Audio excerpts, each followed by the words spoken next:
बहुत पुरानी बात है कि एक जवान सिपह सालार था। उसका नाम शिहाब था। वो निहायत बहादुर था और उसकी शोहरत दूर दूर तक थी।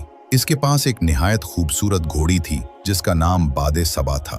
वो उसे अपनी जान से भी ज्यादा अजीज रखता था। इसके पास एक खंजर था जिसे वो अपनी किस्मत का साथी समझता था, क्योंकि हर जंग में वही उसे फतह दिलाता था। और फिर उसकी जिंदगी में आफताब आया। वो एक मामूली सी लड़की थी, मगर उसकी आंखों में वो जादू था कि शिहाब अपनी होश और हवास खो बैठा। उसने आफताब को दिल दे दिया। एक दिन शिहाब को जंग के मैदान में जाना पड़ा। वो बड़ा पुरुम्मीद था कि वो जीत कर वापस आएगा और आफताब से शादी करेगा।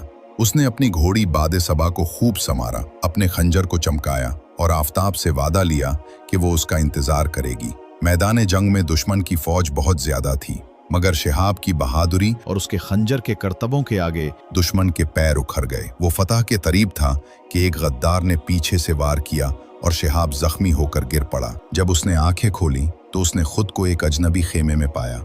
उसके साथी ने बताया कि जब वो गिरा तो उसकी घोड़ी बादे सबा घबराकर मैदान से भाग निकली थी और दुश्मन के एक सिपाही ने उसे पकड़ लिया था।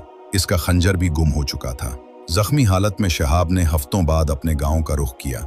इसकी एक ही तमन्ना थी कि आफताब उसका इंतजार कर रही होगी। मगर जब वो पहुंचा तो पता चला कि आफताब की शादी एक अमीर ताजिर से हो चुकी है। इसके दिल पर गहरा जख्म लगा, मगर वो चीखा नहीं, सिर्फ मुस्कुराया। उसने अपने दोस्त से कहा, देखा तुमने, घोड़ी, तलवार और औरत, इन तीन चीजों पर यकीन करना बेवकूफ़ी है। ये जिसके हाथ आती हैं उसी की हो जाती हैं। उस दिन शिहाब न सिर्फ जंग बल्कि मोहब्बत भी हार गया और उसने सबक सीख लिया कि दुनिया की हर चीज आर्जी है, सिवाय इंसान के अपने किरदार और इज्जत के।